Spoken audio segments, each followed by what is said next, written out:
your Redneck Workshop. I'm Harold, and as you can see in the past episodes, things are not going too well right now. So I think it's time to step back and put another printer file in there, one that's much more simple, and see what we can do with something simplified. And also, I went back and I've watched the original video that I saw a guy doing this, and he used a different shaped cutter on his motor in the little chuck. So I've ordered some more cutters. Hopefully they'll come tomorrow. When I filled out the order, it said 1-day delivery, but you never know about that stuff. Sometimes Amazon says 1 day and it's a week.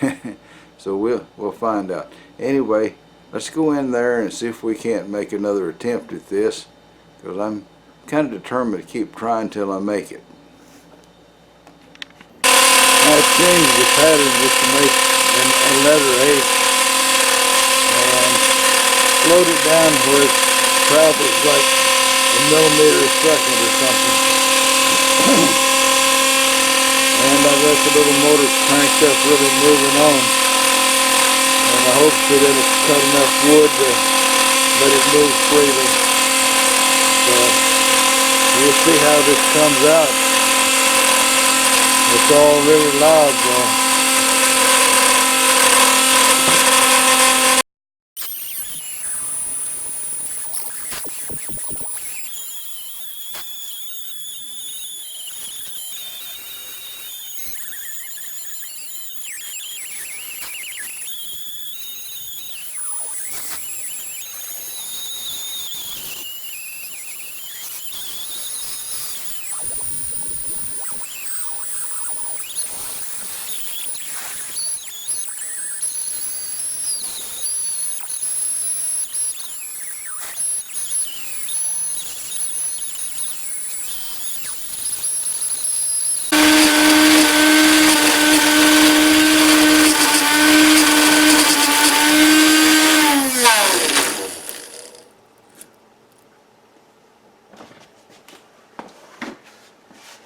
As you can see from the damage right there, the bracket didn't hold up for the motor. Too much stress.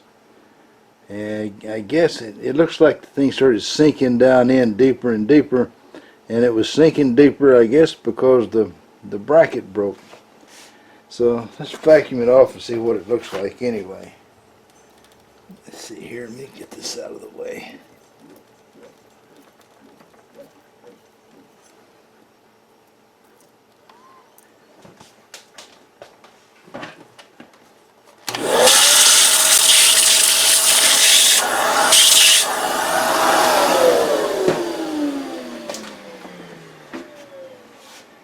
Yeah, I know it doesn't look like much, but it's close enough to being an H to make me think it would work. Well, that's how far we got before things crashed. Which leaves me wondering, would garble or gerbil or whatever this CNC language is called, could I write it to the EEPROM on this ender? I wonder. Possibly. So when I was cleaning up behind the little project, I found this nick here. This is apparently where the support broke and the little tool went through the wood and started trying to cut into the aluminum. I don't know what that is. It might have went through the wood there. It could have been working its way down. I don't know. That looks like a hole in the aluminum made by the little cutter bit. And this is what the cutter bits look like. They're just a little piece sort of machined in half there. And it's out of balance from that particular shape, I'm sure. Needed to be printed with a lot more infill. That's for sure. That's where it broke. Alright, here we are. It's the next day. We've been here before. We've got new cutters. They're just supposed to be silicon carbide for a Dremel tool. They should cut metal, so surely they'll cut a little bit of plywood. Give me 1 second for one overlooked step. These are the cutters that I ordered from Amazon. The one that I have in the little chuck is sort of like this, heart-shaped like this. So hopefully that'll be the right style to do the job for me. We'll find out here in just a little bit. Very sharp. Okay. On to the power.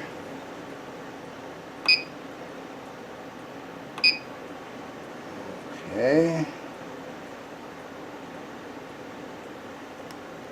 Now this thing sticks out further than all the others did, so I don't know how balanced it's going to be. Probably not balanced at all.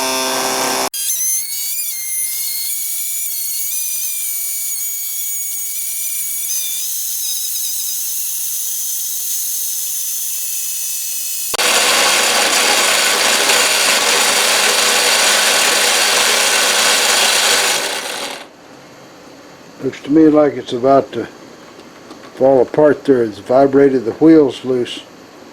They're not solid there on the mount anymore. So I printed a new bracket, 100% infill, so it should be a lot stronger. I'll tighten my wheels back down. I'm going to take this little bit out of there and go out to the garage where my Dremel tool's at and cut the shank off of it real short so that it won't stick out so much. Then we'll come back and try this again. I think this will cut the wood without any other problems once I get it short enough to overcome this out of balance problem. Alright, everything's back together. All the loose parts are tightened up. Let's try again.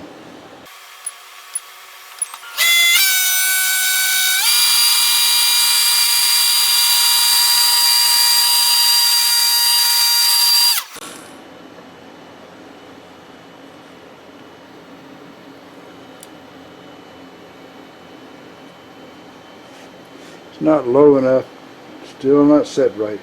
Back to sleep. Alright, I figure if a person was going to do this more than once, you need a bigger motor, a little tougher. But we're going to go with it because that's what we've got. After all, this thing's been weeks in the preparation, so let's see what we can do.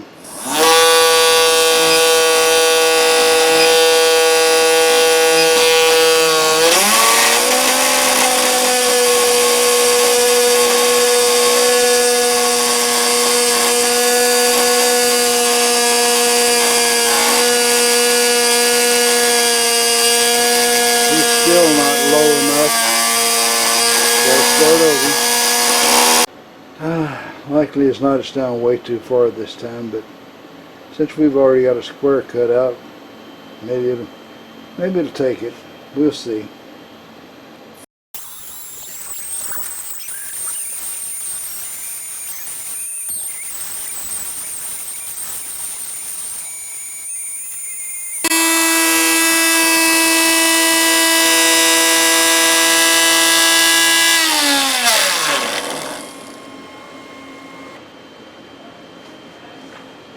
Well, there we are. Let me change the camera to another spot. Well, there's a lot of improvements to be made in the way it did this, for sure. The tool was too wide, and well, it was too wide, the tool was, and probably I had it do too much, too wide layers. So, but that's an H. Nobody can say it's not. So yes, you can make a sort of engraver from an Ender 3, and it's not a it's not an X-carve for sure, but I think if you had a little bit larger motor, that one's just a bit flimsy, one that doesn't, you know, have such a flexible shaft. just a little bit larger motor and a little bit smaller tip, and you could probably engrave like crazy. I'm sure you could. I've been neglecting the folks in Minnesota for a while, so I thought I'd tell you about Ole. Ole had this parrot. He liked him a whole lot, so one morning he comes down and opens the cover off the cage, and there's his parrot laying on his back, barely able to move in the bottom of that cage. So he grabs his red bandana and wraps that bird up in it, and takes him down to the vet. When it got to be his turn, the vet says, "Well, what's the matter?" Oh, he says, "I think my parrot's very sick." And the vet, he pokes him around, looks at him, examines him. He says, "No," he says, "your parrot's not sick." He says, he's starving. He says, "His beak has grown too big for him to eat. He can't eat." He says, "We're going to have to trim that beak down." So he says, "Well, how are you going to do that?" And the vet says, "Well," he says, "we'll just file his beak down." Oh, he said, "How much is that going to cost?" And the vet says, "Well, it'll be $25." Oh, he says, "Oh," he says, "No," he says, "I got a file at home." He says, "I'll take him home and file it down myself." And the vet says, "Well, that's all right." But he says, "Just be careful not to file too close to those two little holes in the top of his beak, or he'll drown getting a drink of water." Oh, he says, "Okay, yeah, I can do that." He says, "I'm taking him home." So after about a week, the vet was, down at the grocery store, and there's Ole, and he come across. He says, "Ole," he says, "how's your parrot?" Ole says, "Oh, he's dead." Yeah, and the vet says, "Oh," he says, "Well, you filed it too close to the little holes in his beak?" "No, no," said Ole, "I did file him just right." He said, "But he died right there in the vise." Well, that's all, folks. Y'all try to subscribe if you're not already a subscriber. Leave a comment if you got something to say. And above all, remember, keep on keeping on. Bye now.